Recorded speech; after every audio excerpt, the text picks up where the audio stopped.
Have you ever woken up to a silence so complete it felt like the air itself had been emptied of meaning? My name is Evelyn. I'm 67, and I always believed that disappointment from your children was just part of motherhood, like bills or gray hairs, or the slow fading of your own ambitions. But nothing prepared me for the particular chill that greeted me that Tuesday morning. I remember the sun was barely up, slipping timidly through the slats of my old bedroom blinds, casting those pale golden stripes across the hardwood. I expected the familiar sounds, coffee percolating, my daughter's voice somewhere in the house, or even my grandson stomping through the hall on his way to school. Instead, all I heard was the distant hum of the refrigerator and a kind of stillness that seemed to press against my chest. It wasn't until I sat up and reached for my slippers that I saw the note propped up against my alarm clock in my daughter's unmistakable handwriting. Mom, please don't worry. I had to do what's best for everyone. I'll explain soon. Love, Laura. That was it. A single line that split my life in two, the world before and the world after. I stood there for a long moment, staring at the note, replaying every conversation from the last few months in my mind, suddenly recognizing small clues I'd ignored. The sudden doctor's visits she insisted on, the way she'd started locking my medications in a pill organizer for safety, the increased frequency of her phone calls with my son-in-law, Peter, that always seemed to end when I entered the room. I'd brushed them all off as caring, even as she'd started speaking to me in that slow, measured voice, reserved for confused patients. There was something almost clinical about the handwriting itself. Neat, composed, not a single sign of hesitation. It reminded me of the notes I used to leave on my desk, back when I was still working at the courthouse. For a second, my mind wandered back to those days. The rush of deadlines, the satisfaction of untangling a difficult case, the respect in the eyes of my colleagues. I'd built a life around clarity, around rules, around justice. But here, in my own bedroom, I felt adrift, a problem to be handled, not a person to be heard. Down the hallway, the morning felt heavy, like the house itself was holding its breath. There was no smell of breakfast, no voices, just the persistent emptiness of a space that had been, until yesterday, full of routine. I walked slowly to the kitchen, each step echoing the ache of something breaking apart. On the table, my phone, turned off and face down, a single suitcase packed and zipped beside the chair, and another note, this one with an address for a wellness center. For a moment I stared at the unfamiliar street name, realizing with a jolt that I'd never even heard of this place before. A sense of unreality pressed against me. This wasn't how a family worked, was it? A daughter didn't just ship her mother off with a note and a suitcase. I stood in the kitchen, clutching the handle of the suitcase, and I tried to piece together what I'd done wrong. Had I forgotten something important? Had I been too blunt at dinner? There were flashes of conversations, moments when Laura seemed irritated by my questions, or when Peter laughed off my attempts to help with the bills or the groceries. I thought of the last family dinner, the one where Laura and Peter exchanged that look when I'd shared a story from my years as a judge, the way Laura had smiled thinly and changed the subject to something lighter, more palatable. At the time, I'd told myself it was nothing. Now, in the chill of an empty house, I wondered if it had been the first crack in the foundation. Still, there was no anger in me. Not yet. Mostly just a thick, confused sorrow. An ache that pulsed with each step as I tried to make sense of it all. I sat at the kitchen table reading the note over and over, as if some secret message would appear between the lines. Outside, a car engine started. For a brief second, hope rose in my chest. Maybe Laura was coming back. Maybe this was just a mistake, a test, a misunderstanding. But the car drove away, its sound shrinking into the morning, leaving only the faint trembling of my hands and the sense that everything I'd built, every sacrifice I'd made, was dissolving under the fluorescent kitchen light. It would be hours before anyone came for me. Hours in which I replayed every moment, every word, every gentle slight or casual dismissal. I thought about the small indignities that had accumulated over the last year, the subtle way Laura would interrupt me at doctor's appointments, the careful way Peter corrected my memory in front of friends, the sudden insistence that I let them handle my finances, my medications, my schedule. At the time, it had all seemed manageable, a slow adaptation to aging, to the shifting power in a family. But with that note in my hand, and the house stripped of all warmth and belonging, I finally understood. This was not care. This was control. I gazed around the kitchen, my mind drifting to old victories. Cases won, wrongs righted, moments when my voice had meant something. I was not going to let myself become a silent victim in my own life. Not yet. Not ever. Even as the walls closed in and the silence threatened to swallow me, some stubborn flicker of resolve began to burn. I would find out exactly what Laura was planning, and I would not be alone, no matter what she wrote on that note or what plans she'd made behind my back. I promised myself right then that I would pay attention, gather my strength, and wait for the right moment. They'd underestimated me once before. They'd soon remember who I was.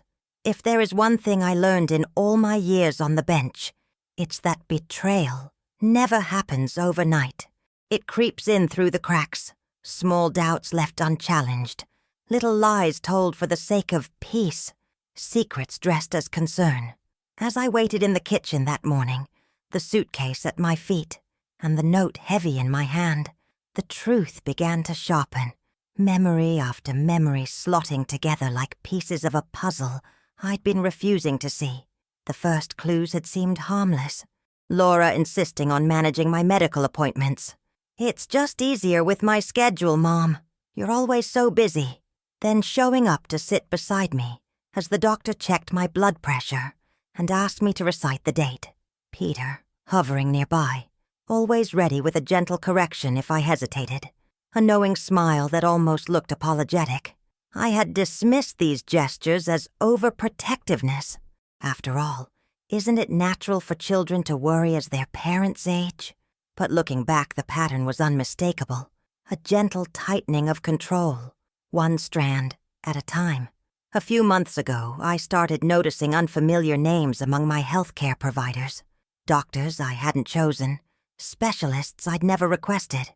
Laura would explain, "Dr. Adams is just going to run a few memory tests. Nothing serious. Peter's aunt saw him, said he's wonderful with older patients." I'd gone along, partly out of curiosity, partly out of habit. But there was always something off about the appointments. The questions were pointed, almost rehearsed, and Laura seemed eager to answer on my behalf. I recall sitting in a chilly examination room, listening as she recounted little stories. How I'd once misplaced my keys, forgotten the day of the week, mixed up a prescription. They were ordinary lapses, magnified under a clinical light. I could see the picture they were painting, and it didn't look anything like me. It became clear the family had begun discussing me behind closed doors. I'd walk into a room and the conversation would falter. I'd hear my name followed by hurried whispers, or Peter's voice murmuring, "She's just not herself lately," as he scrolled through his phone. There were days when I'd find Laura tidying up my things, with a meticulousness that seemed less like help and more like surveillance, rearranging my pillbox, checking the expiration dates on pantry items, taking notes about things I'd supposedly forgotten. At first, I tried to talk to Laura about it. "Is there something you're not telling me?" I'd ask, only to be met with her patient, practiced smile. "You worry too much, Mom. We just want you to relax." That phrase, "we just want you to relax," became a kind of refrain, a gentle command to sit down and stay quiet while decisions were made around me. And the more I protested, the more evidence they seemed to gather for their secret case against me. Even my grandson, Ben, who once spent every Saturday afternoon at my house building model airplanes and listening to my old stories from court, had started to drift away. His visits became shorter, his eyes flicking anxiously toward his parents, as if checking for permission to speak. I wondered what he'd been told, What new version of me he was being taught to see. The house filled up with distance and silence. Little signals that the world I'd known was shifting beneath my feet. The last real family gathering, my birthday, just 6 weeks before the note, felt like a trial in miniature. I remember the way Laura kept watching me as I cut the cake, how Peter corrected me when I called Ben by a childhood nickname, and how, when I tried to share a toast, Laura gently interrupted. "Mom, you don't have to say anything. Just enjoy the moment." They all smiled, but it was the brittle, polite smile people wear in a courtroom when they already know the verdict. And then there were the visits from Dr. Adams and his associates, who started showing up more frequently, clipboard in hand, always ready to ask, "Do you remember what year it is, Mrs. Blake? Can you tell me your address?" Laura would sit beside me, pen poised, waiting to write down any hesitation. If I hesitated, she'd supply the answer herself. If I got it right, she'd nod as if to say, "For now." It was clear. The narrative was already being constructed. I began to see how deep the conspiracy ran. Bank statements were being mailed to Peter's office. Laura insisted on handling my prescriptions. Ben no longer stayed over without his parents present. When I tried to call my old friend Margaret, who'd always been my confidant, her number had been quietly erased from my phone. "You must have deleted it by mistake," Laura said, taking the phone gently from my hand to help. There was always help, always the invisible, constricting hand of control. As I pieced together these memories, sitting alone in my kitchen, the realization settled over me like a cold fog. This had been planned for months, maybe even longer. The signs had all been there, but I hadn't wanted to see them. In all my years of detecting lies and unmasking schemes in the courtroom, I had missed the one unfolding under my own roof. Maybe that's the cruelest part of aging. Not the aches or the forgetfulness, but the way people you love start to see you as a burden, a problem to be managed instead of a person to be trusted. But there was something else, too. A spark, almost defiant, began to flicker inside me. If Laura and Peter thought I was too frail, too lost in the past to notice their plans, they were mistaken. If they believed that kindness and patience could mask manipulation forever, they'd forgotten who raised them.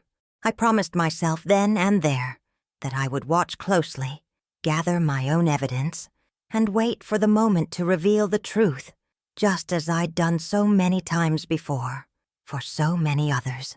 This was not over. Not by a long shot. The day I was meant to leave, a Sunday like so many others, arrived with the kind of uneasy quiet that doesn't just fill a house, it seeps into the bones. I sat on the edge of my bed, suitcase waiting by the door, that note from Laura folded and unfolded in my trembling hands. The morning sun slipped through the curtains and painted golden stripes across the carpet, but the usual warmth felt thin, insubstantial. A fragile gloss stretched over a hollow ache. Sunday had always meant family. For decades, my house had been the heart of our tradition. The slow simmer of tomato sauce on the stove, laughter spilling out from the kitchen, Ben's sneakers thudding across the hall, Laura reading aloud the week's news, Peter fussing with the TV remote, pretending not to listen to my comments about politics or justice. For years, Sundays were the tether that kept us together, no matter what changed outside those walls. But this Sunday, the phone didn't ring. No footsteps echoed down the hallway. The house, so recently crowded with life, felt deserted and cold. Even the neighbor's dog, always barking through the fence, was silent. I checked my phone for messages. Nothing. I told myself it was early, that maybe Ben would call, or Laura would appear, saying this was all a misunderstanding. But the hours dragged by, and the only company was the low hum of the refrigerator and the tick of the clock on the kitchen wall. I moved from room to room, trying to anchor myself in the routines that had once meant stability. I watered the violets on the windowsill, made tea and let it go cold, straightened the cushions on the sofa, and set the table for one out of habit before removing the extra place settings. Each small gesture felt both pointless and essential. a way to prove I still belonged here, even as the space seemed to shrink around me. The silence felt engineered, as if everyone I loved had agreed to disappear at the same time. I replayed memories of recent weeks, searching for a reason. Was it the argument I'd had with Laura about Ben's grades? The time I'd corrected Peter about a legal issue, only to see his mouth tighten into a thin, humorless line? Maybe it was nothing at all, just a gradual cooling, a slow withdrawal, like the tide receding and leaving you stranded. Maybe this was what it meant to get old. People decided when you were needed and when you were no longer part of the story. Worse than the absence of family was the absence of explanation. I waited for Laura to come through the door and justify everything, to offer a gentle excuse, a moment of honesty. Instead, I sat in the hush of the living room, remembering other moments of abandonment. The day my husband died, and I came home to an empty house. The first birthday, after he was gone, when no one remembered the cake until it was too late. I had weathered those losses with grit and patience. This one felt sharper, more intimate, because it was chosen. This wasn't fate or time or illness. This was orchestrated. Someone who owed me loyalty had decided, for reasons of their own, to erase my presence. It's strange what the mind clings to in times of pain. I found myself fixating on the smallest details. The mug Laura had left by the sink, still rimmed with lipstick. Ben's forgotten sweatshirt, crumpled behind the armchair. A stray grocery list in my handwriting. Milk, tomatoes, patience. As if the last word were something you could just buy more of. Each item was a reminder of the world I'd built. A world that now felt off limits. When I called Ben, the phone rang until voicemail. I left a message, cheerful, practiced, saying I hoped he was well and that I missed him. But as soon as I hung up, the tears came, silent and stubborn. I didn't sob or wail. My pride wouldn't allow it. But the ache inside me grew with each unanswered call, each hour spent in a home that felt less like mine with every tick of the clock. Outside, the street was quiet, as if the world itself were waiting for something to happen. The mailbox was empty. The kitchen calendar, Laura's handwriting neatly circling Sunday family dinner, felt like a cruel joke. I wondered if anyone was gathering without me, sharing a meal, telling stories, laughing at jokes I used to make. I wondered if my absence was even discussed, or if they had all quietly agreed not to speak my name. By late afternoon, the silence had settled into my bones. I stood at the window and watched the sun slip lower behind the trees, the world growing dimmer. I realized then that this silence, this absolute, engineered absence, was not just an oversight. It was a message, carefully constructed, designed to make me question my place in my own family. It worked. For a while I felt invisible, weightless, a ghost in my own life. But as the sky darkened and the first stars blinked into view, something else stirred within me. The judge in me, the woman who had faced down liars and thieves, who had protected strangers from injustice for decades. She was not gone. She was only waiting. I would survive this silence. I would find my voice again, and when I did, I would make sure it was heard. This was not the end of my story. This was just the chapter where everything turned quiet before the storm. When the silence in a home becomes a living thing, it is fed not by a single betrayal, but by the countless small dismissals that come before. That Sunday, as I sat alone with nothing but memories and old shadows for company, I couldn't help but retrace all the little ways Laura and Peter had been nudging me aside for years.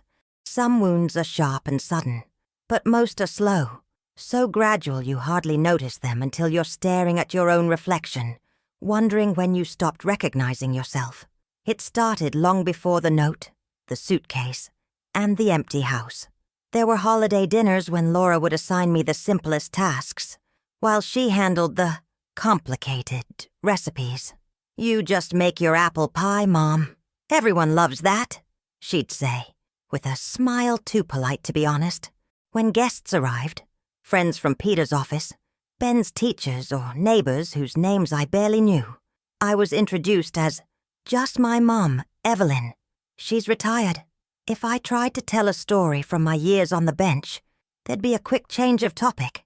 Oh, you don't want to hear about old court cases, Laura would laugh, sometimes squeezing my arm as if to soften the blow. But each time I felt myself growing smaller. There were other little moments, too. Peter would correct my pronunciation, or gently tease me for falling behind on technology when I asked about their new smart TV. Ben, once my eager apprentice in the kitchen and courtroom tales, would roll his eyes when I asked him about school, glancing at his mother for permission to answer. "Grandma's just curious," Laura would explain, as if I were a child pestering for secrets. I was scolded subtly for leaving things out of place, for buying the wrong brands of groceries, for speaking up too often in conversations about politics, law, or the news. "Mom, let's just keep things light," Laura would insist, cutting me off with a sweet final authority. I remember one evening, not so long ago, when the family was watching a documentary about a famous trial. The filmmakers glossed over key legal principles, and I tried to add some nuance, explaining what the prosecution missed, how the defense played the jury. Peter smiled, nodded, and then leaned over to Laura. "She still thinks she's on the bench," he whispered, thinking I wouldn't hear. But I did. The room filled with laughter, and I excused myself to the kitchen. There, under the harsh glow of the stove light, I realized I'd become a spectator in my own family. My knowledge, once my pride, had been repackaged as an eccentricity to be indulged but never respected. As time went on, Laura grew bolder in her corrections. She'd insist on reading my prescriptions before I took them, just in case. She'd warn me against straining myself with chores, even though I'd spent a lifetime balancing cases, family, and household without complaint. When I offered to babysit Ben so Laura and Peter could have a night out, she hesitated, eyes darting to Peter before declining. "You know, Mom, Ben's routine is so particular. It's just easier for us to manage it ourselves." I agreed, but inside I grieved for the closeness that had once been so natural between us. The humiliation wasn't always direct. Sometimes it was just the feeling of being out of place. A single empty chair at a holiday table, a missed invitation to a school event, an afterthought when plans were made. Laura began organizing more and more of the family's life without consulting me. "We've decided to do Christmas at our house this year, Mom. I hope you don't mind." Of course I minded, but I nodded and said I understood. It was the accumulation of these moments, the gentle, persistent nudging toward the margins, that built the scaffolding for what was to come. They made it easier for Laura and Peter to imagine I was fading, to tell themselves a story in which my confusion or hesitation was a symptom of decline, not a response to being sidelined. Even Ben, my sweet boy, seemed to believe I needed help with simple things, as if the lines around my eyes had erased all the years I'd spent fighting for my independence, my integrity, my voice. All of these humiliations, small on their own, formed a pattern as sharp and deliberate as any verdict I'd ever handed down. They were preparing themselves, and perhaps me, for the day when I would no longer be at the center of my own story. That day was coming faster than I'd allowed myself to admit, but as I sat in the fading afternoon light, I felt something inside me stiffen, grow cold, and clear. I was not the frail, confused woman they believed me to be. I was Evelyn Blake, a judge, a mother, a woman who had learned to see the truth, even when others tried to hide it. Let them whisper, let them nudge me aside, write their little notes, tell their little lies. I was paying attention now. Every slight, every correction, every sideways glance was another piece of evidence, and I was done pretending not to notice. Before I became just Mom, or just Grandma, before the years of careful correction and gentle exile, I was Judge Evelyn Blake. It feels strange to say it now, almost boastful, as if the weight of those decades is something I meant to hide. But the truth is, those years shaped me, made me precise, meticulous, slow to trust, and impossible to intimidate. I try not to dwell on the past too often. Nostalgia, I've learned, can be as much a trap as bitterness. Yet that week, alone in my house, with the note from Laura still burning in my mind, I couldn't help but remember who I once was. I see her sometimes in old photographs. A younger woman, hair pinned back, jaw set, gaze unwavering over a courtroom full of anxious faces. There's a kind of solitude in that life. Judging, as they say, is lonely work. But it is not the loneliness of exclusion. It's the solitude of purpose, of responsibility. I carried hundreds of stories inside me. Families at war, children in danger, liars and thieves and the innocent wrongly accused.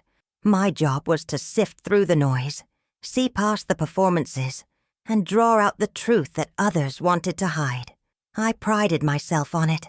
My colleagues respected me. Opposing attorneys sometimes dreaded me. Even those who lost cases rarely forgot my name. My career was not the kind you inherit or stumble into. I put myself through law school at night while Laura was a baby. I studied while she slept, rose before dawn to take care of her, then rode the bus to work, exhausted but determined. It wasn't glamour that drew me to the law. It was the simple promise of fairness, the hope that the world could be ordered by reason and compassion rather than cruelty and neglect. And for decades, I did my best to live by that hope. I made enemies, sure. I also made peace, saved lives, and became known as the woman who would not back down in the face of intimidation.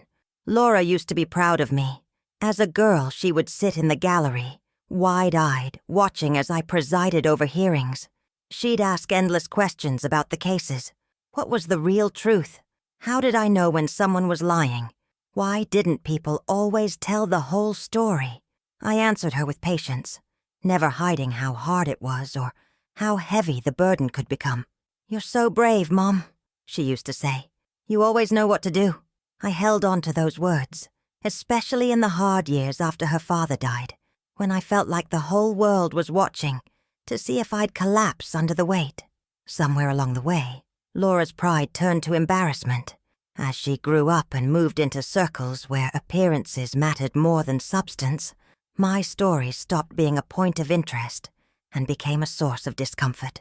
I saw it in the way she bristled when friends asked what I did, the way she steered conversations away from the law or justice, the way she'd say, "My mother's retired," rather than, "My mother's a judge." The job that once made her beam with pride had become, in her eyes, just another mark of how I didn't fit. But my life in the law never left me. Even after I retired, I read the news with a lawyer's eye, paid attention to details, took nothing for granted. When a neighbor's son was caught in a legal mess, I spent weeks helping the family navigate the bureaucracy. I still wrote letters, reviewed contracts, and offered advice, sometimes unwanted, always honest. The world might have forgotten my title, but I had not forgotten my duty to the truth. In those quiet hours, as the silence in the house pressed against me, I reminded myself that the skills I had built, patience, observation, skepticism, were still mine. Laura and Peter might want me to fade, to become someone manageable and docile, but I would not make it easy for them. They had forgotten the woman who had stared down murderers and con men, the woman who knew how to build a case out of nothing but shadows and half-truths. They had forgotten, perhaps, because it was easier for them to believe I was weak. But I remembered. I remembered the night I stayed up all hours to finish a brief while Laura slept curled beside me. I remembered the verdicts that kept children safe. I remembered the respect and the fear and the gratitude I had once commanded. I was not some relic to be handled gently, not a fragile inconvenience. I was Evelyn Blake, and I still knew how to fight for the truth, even when the battle was in my own home. As I stared at my own reflection in the hall mirror, I saw not a confused old woman, but the judge I used to be, sharpened now by loss and betrayal. I would need her again. I would need every ounce of her strength, her clarity, her refusal to accept easy lies. My daughter might think she'd written the final chapter of my life, but she'd forgotten who was the true author of my story. If there's a lesson you never forget as a judge, it's this: when something feels wrong, it usually is. I spent decades listening for the cracks in testimony, for the too eager agreement, for the story that sounded too smooth to be real. Now, sitting in my own living room, I began to recognize those same cracks appearing in the stories my family told me. The months of small humiliations, the carefully staged concern, the chorus of "just relax" and "let us help" that had replaced honest conversation. These were not coincidences. They were the scaffolding of a case being built against me, one brick at a time. I remembered the last time Laura brought over a doctor, her voice gentle, her hands fluttering, as she explained to me that routine checkups were just part of getting older. The questions felt scripted. Do you ever get confused? Have you forgotten where you are? Has anyone told you that you repeat yourself? I played along, my face blank and polite, giving just enough of myself to avoid suspicion, but keeping my true thoughts hidden behind practiced eyes. Let them think I was drifting. Let them believe I was easy to handle. I had learned, over years of trials, the power of underestimation. The change in Peter was even subtler. He took over my bank paperwork, for convenience, asking me to sign blank forms, to save time. He'd show up with explanations for every new piece of bureaucracy, switching my prescription to mail order, moving my insurance to his address, consolidating my retirement funds for better rates. The logic was always tidy, always wrapped in concern, but I saw how the threads connected. I signed nothing I did not first read. I photographed every piece of paper that passed my desk. I noted every conversation that turned from caring to controlling. It became clear Laura and Peter were preparing to declare me incapable. Legally, officially, publicly. The plan was to gather evidence, frame it with the voices of authority, doctors, therapists, even Ben's new school counselor, and then use it to move me out of my own home. The wellness center address from the note, the suitcase already packed, the phone calls that always stopped when I walked into the room. These were all the symptoms of their scheme. What they didn't know was that I had seen hundreds of similar cases in my courtroom, and I knew the signs better than anyone. I began to record everything. At first, I kept a written diary. Dates, times, notes on Laura's wording, Peter's emails, every odd request for my signature or my opinion. I tucked away receipts and appointment cards. Then quietly, I began using my old digital recorder, hidden inside a makeup bag, or slipped under the kitchen table when Laura visited. It was almost too easy. Laura was so confident in her own narrative, so certain I was fading, that she rarely watched what she said. She'd talk on the phone in my presence, making appointments, confirming tests, and once asking a lawyer about emergency guardianship procedures. I listened, memorizing names and dates, letting the pain of betrayal turn into focus and resolve. In the weeks leading up to the note, I practiced being forgetful in small, harmless ways. I asked Laura to remind me of appointments I already knew. I let her explain my own medications back to me, smiling gently, as if it were all new information. The more passive I appeared, the less she questioned my presence, and the more open she became in her planning. Sometimes the hardest thing in the world is to let someone else believe you are weaker than you really are. But I did it, because the stakes were too high for pride. My old friend Margaret, who had once clerked in my courtroom, became my silent ally. We met for coffee, and I shared what I had gathered. Margaret helped me organize the evidence, printing transcripts from my recordings and drafting a timeline of every suspicious event. We set up a secure folder online with copies of every document and audio file, just in case. "If they move against you," she said, her voice steady, "you'll be ready." The hardest part was Ben, my grandson caught in the middle, didn't understand why I asked him odd questions about his parents' conversations, or why I wanted him to write down anything he remembered about family meetings. I told him I was working on a project, and he believed me, but his confusion stung. I hated the secrecy, but I knew, just as I'd always known in court, that the truth sometimes demanded patience, and patience meant enduring loneliness. So I waited. I let Laura and Peter finish laying their trap, recording every move, every careless word, every condescending remark, dressed up as kindness. There were nights I lay awake, nerves jangling, wondering if I could really pull this off. But each time doubt crept in, I pictured the look on Laura's face when I finally revealed the truth, the disbelief, the shock, maybe even the regret. I was not ready to disappear. I was not ready to let them write my story without me. My plan was in motion, my evidence growing, and with each passing day, my resolve hardened. Let them think I was fragile. Let them believe their own version of events. I had built cases on less, and I was building one now, the most important case of my life. And when the time came, I would show them that a judge never forgets how to uncover the truth. There's a sound that comes before disaster, a pause, a stillness, like the world drawing in its breath before it shatters. That morning I felt it everywhere, in the hush of the living room, in the muted light that struggled past the blinds, in the pulse of my heart as I sat at the kitchen table with the note still folded in my palm. I had expected, after days of silence, that Laura would at least call, that she would offer some explanation, some weak apology to smooth over the edges of what she'd already done. Instead, the doorbell rang at 9:40 a.m., sharp, loud, and impersonal, breaking the quiet with a finality I couldn't mistake. I opened the door to Laura's practiced smile, cool, controlled, a mask she'd learned from years of watching me handle adversaries in court. But she didn't come alone. Peter stood just behind her, one hand on her shoulder, his eyes full of what he must have thought was sympathy. Flanking them were two strangers in medical scrubs, each holding a clipboard and wearing the bland, hurried expression of people who are paid to care. Only so far.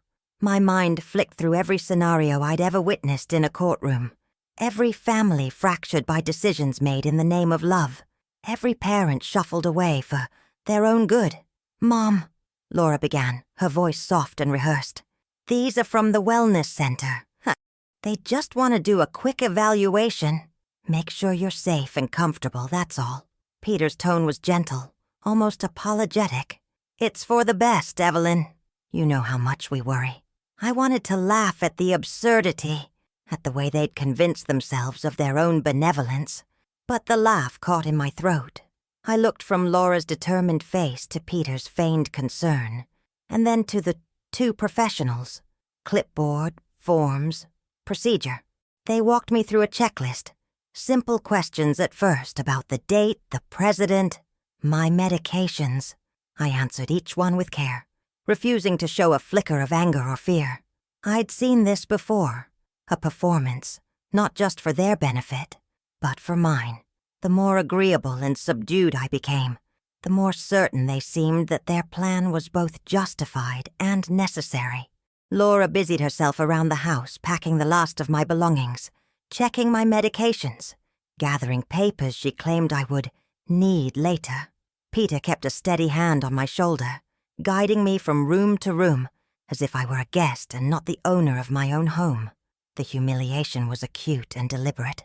Every detail, from the way Laura explained the process, "It's just temporary, Mom, until you're feeling better," to the way the nurses avoided my eyes as they boxed up my photographs and favorite books, was designed to make me smaller, quieter, compliant. Ben was nowhere to be found. Laura had arranged for him to stay with friends, to spare him the distress of seeing his grandmother confused and upset. I realized, bitterly, that the family narrative had already been rewritten. I was the problem, and this was the solution. There were moments when anger threatened to break through my composure, when I saw Peter stuffing family documents into his briefcase, when Laura signed forms with a flourish, when the nurses called me ma'am instead of Evelyn or Mom. But I held it all inside, channeling every sting of humiliation into cold, clear focus. This was what they wanted, a mother who couldn't defend herself, a judge who had forgotten how to object. I would not give them that. When it came time to leave, Laura hugged me stiffly, the kind of embrace you give a stranger you wish well but hope never to see again. "We'll visit soon," she promised, eyes already darting to her phone, her calendar, her next appointment. Peter squeezed my hand, murmuring platitudes. The nurses guided me to the car with professional efficiency.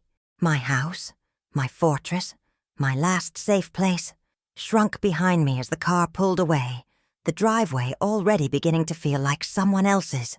I sat in the back seat, hands folded, eyes dry, refusing to look back. Every instinct screamed for me to rage, to demand answers, to lay out my evidence then and there, and force them to see me as I was. But I waited. I counted my breaths. I thought of the recordings in Margaret's possession, the folder of evidence growing day by day. I thought of all the times I had watched someone else in court find the strength to wait until the right moment. This was only the beginning. As the wellness center's gates closed behind me, I felt the last traces of the life I'd built slip away. But there was one thing Laura and Peter hadn't managed to pack or box or sign away: my will. Beneath the humiliation, beneath the sorrow, something harder was forming. They'd written me off as confused and weak, but the story was not over. I was still here and I was still watching, and when my voice finally returned, it would shake the ground they thought was theirs alone. There's a particular kind of silence in places like this, a hush that feels less like peace and more like surrender. The clinic called itself a wellness center. All soft colors and soothing music piped through the halls, but I recognized the architecture of control beneath the decor. Every movement was monitored. Doors clicked shut behind you. Schedules replaced freedom. Wake up at 7, medication at 8, group therapy at 10, lunch at noon, rest at 2. Even my memories were questioned, weighed and recorded as data on someone else's clipboard. The first morning, I woke to the sound of distant voices and the sterile brightness of a room with no family photographs, no scent of coffee drifting from the kitchen, no tap-tap of Ben's feet down the hall. Instead, there was only the beeping of monitors, the shuffle of slippers in the hallway, the hollow courtesy of nurses who called me Mrs. Blake and smiled too brightly. They spoke to me in the same tone Laura had begun to use, patient, patronizing, every question gently leading. "And how are we feeling today? Do we know where we are?" It was meant to be reassuring. Instead, it made me feel small, the way a child might feel when adults talk about her, as if she isn't in the room. I was not the only one there. The halls were lined with residents in various states of confusion or resignation, some with visitors who hovered at the edge of their beds, some with no one at all. I listened as a woman in the next room sobbed quietly for hours, her voice swallowed by the walls. I watched an old man, once I later learned a professor of philosophy, argue with a staff member about his own name. No matter what we'd accomplished in our former lives, here we were all simply patients, defined by our needs, not our histories. It was a hierarchy of helplessness, enforced by protocol and soft voices. Even in that place, Laura and Peter's presence lingered, in the messages they left with the staff, the lists of instructions, the carefully curated medical history. On my second day, a social worker came to interview me. She smiled, pen poised over her clipboard, and asked me to recount my life story. When I mentioned my career as a judge, her smile faltered, just for a moment, before she made a note and moved on to the next question. The implication was clear. Whatever I'd once been, I was now just another confused old woman with a stubborn story to tell. My room became my courtroom, a place where I examined every interaction, every minor indignity, every word spoken about me as if it were evidence. When the nurse mispronounced my name for the third time, I corrected her gently, refusing to disappear behind a mask of polite compliance. When I was told I couldn't use the phone except during approved hours, I asked for the rulebook, and when it didn't exist, I wrote down every denial in my notebook. It was the smallest acts of resistance, holding on to my dignity, maintaining a record, reminding them that I was more than the file in their hands, that kept me anchored. At night, I lay awake and let my mind wander back to my courtroom, to the people I'd helped, the wrongs I'd righted. I thought of Margaret, my loyal friend on the outside, keeping safe the evidence I'd gathered. I imagined Ben, uncertain and missing me, wondering what he'd been told. The ache of missing him, of missing my own life, was worse than any official humiliation. But beneath it, a new resolve was forming. Every rule, every indignity, every moment I was told to just rest or let us handle it only hardened my purpose. They thought this place would break me, but I knew it was forging something harder, something sharper. One afternoon, a doctor visited for a formal evaluation. Clipboard, gentle questions, a long list of symptoms to check. I answered everything with calm precision, never giving more than was needed, never letting my anger slip into my tone. I saw the uncertainty in his eyes when he realized I was neither confused nor unstable. He left with more questions than answers, and I allowed myself a small, private smile. Isolation does strange things to the mind, but it also clarifies. I saw now, clearer than ever, the line between concern and control, between love and erasure.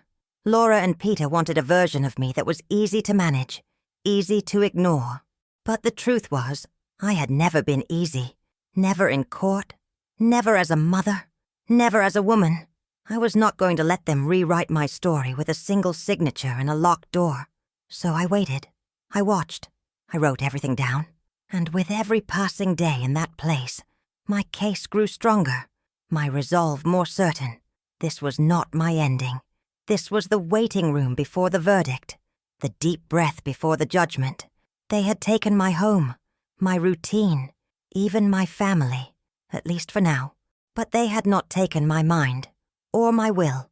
And soon enough, in a room far brighter than this, I would have the chance to speak, and to be heard. The morning of the hearing arrived, gray and cold, with a drizzle that streaked the windows of the wellness center. I dressed with deliberate care, a navy skirt, a pressed blouse, my old silver watch, the last gift from my late husband. I looked in the mirror and saw traces of the judge I'd once been, the steady eyes, the determined set of the jaw, the refusal to be cowed. The staff at the clinic treated me with more than their usual bland politeness as I was led out. A car had been arranged, all logistics managed, my presence organized like a package to be delivered and signed for. The courthouse lobby was busy, echoing with voices, footsteps, the urgent shuffle of paperwork. I breathed in the old air. 1,000 hearings, 1,000 verdicts, still humming in the polished floors and high ceilings. The irony wasn't lost on me. I had presided here, given sentences and second chances, witnessed families fracture and mend. Today I was the one on trial. Laura and Peter were already waiting, Laura's face drawn and anxious, Peter standing a little behind, jaw set, as if rehearsing his own testimony. There was a lawyer, too, hired for the occasion, briefcase at the ready. I noticed the relief flicker in Laura's eyes when she saw me escorted in, flanked by clinic staff, a woman diminished, easily managed. She didn't realize she was looking at a judge preparing her case. The hearing room was smaller than the ones I'd known as a professional, but the tension was the same, a sense that lives would change before the hour was out. The judge, a man I'd once met at a legal conference, nodded to me with polite surprise. I could see him searching his memory, trying to match my name with the stories he'd heard. The proceedings began with Laura's lawyer, reading out a list of incidents, all carefully documented. Forgetfulness, confusion, missed medications, odd questions, calls late at night. The doctor from the clinic gave a report, measured but inconclusive, couching everything in possible cognitive decline and potential for risk. Laura sat straight-backed, hands folded in her lap, her voice trembling as she spoke of her concern for my welfare, her fear that Mom might hurt herself or be taken advantage of. She recited stories of confusion, true, perhaps, in isolated detail, but carefully edited to sound damning. My turn came. The judge looked at me, not with the pity I'd grown used to, but with a flicker of curiosity. "Mrs. Blake, would you like to speak?" I met his eyes, and in that moment the old courtroom rhythm settled into my bones. "Your Honor," I said quietly, "I appreciate my daughter's concern, but what she describes is not a decline. It is a plan." And then, calmly, methodically, I laid out my evidence. I produced my notebook, each date, each incident, the sequence of accidental oversights and well-meaning interventions. Margaret, my friend, stood and delivered the transcripts and audio recordings I had entrusted to her. Laura speaking with the attorney about guardianship, Peter discussing finances behind my back, doctor's visits scripted for effect, not for care. The judge listened as the narrative shifted. What had sounded like a simple, sad decline now revealed itself as a carefully orchestrated campaign. My words did not tremble. I spoke as I had 1,000 times before, firm, respectful, irrefutable. The recordings played, Laura's own voice weaving the trap she thought I'd never notice, Peter's instructions, the staged appointments, even Ben's uncertainty, manipulated for their benefit.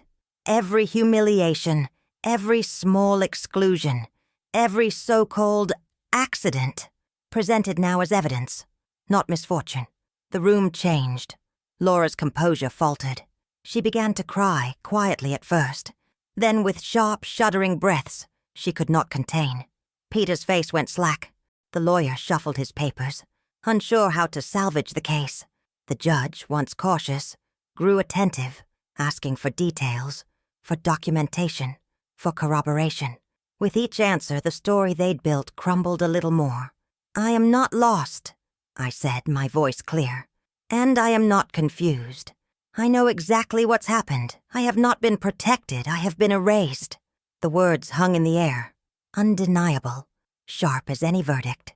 The hearing ended with a sense of inevitability. The judge ruled in my favor. The guardianship petition was denied. The clinic instructed to release me at once, my autonomy restored. Laura collapsed into tears, her sobs echoing in the little courtroom, while Peter stared at the table, unable to meet my eyes. I stood gathering my papers, my dignity restored not by anger or revenge, but by truth, spoken plainly. As I walked out of that room, the burden I'd carried for months seemed to lighten with every step. The battle was not just for my freedom, but for the right to my own story, a right I had reclaimed at last. Freedom, when it finally arrived, felt quieter than I had imagined. There was no parade, no jubilant chorus, no apologies that could truly undo the ache of the last months. Just the hush of a taxi's engine as it carried me away from the clinic, the weight of my old bag in my lap, and the city unfolding outside. So familiar and yet for a moment, strangely distant. My hands were steady, my breath slow, but somewhere beneath my ribs, relief pulsed like a gentle tremor. I was returning to a world that had nearly closed itself to me. Margaret met me at my door, arms open, her face bright with pride and shared vindication. We did not need words. Our friendship had always been built on silence, filled with understanding.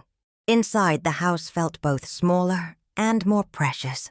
Dust in the corners, family photos in careful rows, the faint scent of dried flowers I'd left on the windowsill. I sat at my kitchen table, hands curled around a mug of hot tea, and let the ordinary rhythms of my life settle around me once again. The phone began to ring. First, old colleagues, judges and attorneys who had heard about the hearing and wanted to offer support, some in disbelief, some in outrage, all in solidarity.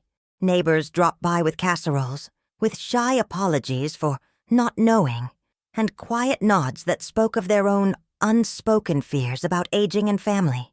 Even Ben, sweet Ben, called from his friend's house, his voice shaking as he asked if I was all right.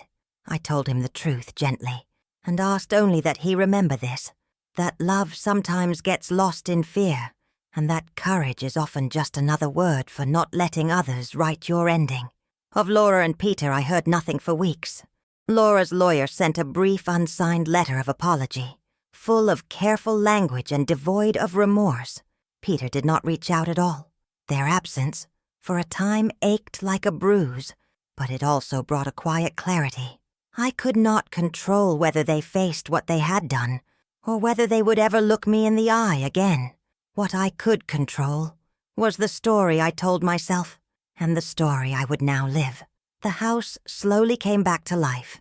I unlocked my bank accounts, called my doctor to explain the truth in my own words, and even arranged a visit to Margaret's garden, where we sat in the late afternoon sun and let our laughter wash away some of the bitterness. I found my strength not in erasing what had happened, but in refusing to let it define me. I was still Evelyn Blake, was still a judge, still a mother, still the architect of my own life. As autumn deepened, I began to write again.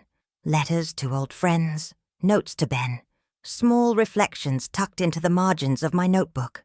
I kept the records, not out of fear, but as a reminder that vigilance is a kindness we owe ourselves, especially when the world wants us to become invisible.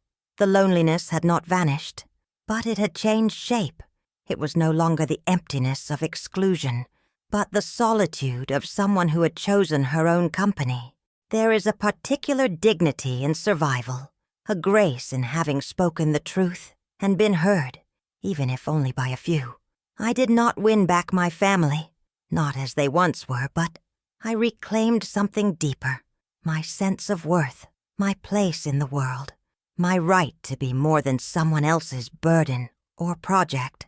I learned that sometimes the bravest thing you can do is refuse to disappear, even, or especially, when those you love most would find it easier if you did. If my story finds you on a quiet afternoon, I hope it reminds you, never let anyone silence your voice, never mistake control for care, never hand away your dignity for the comfort of others. Freedom in the end is not always loud or celebrated. Sometimes it's just a silent room, a cup of tea, and the sure, steady knowledge that your story is your own again.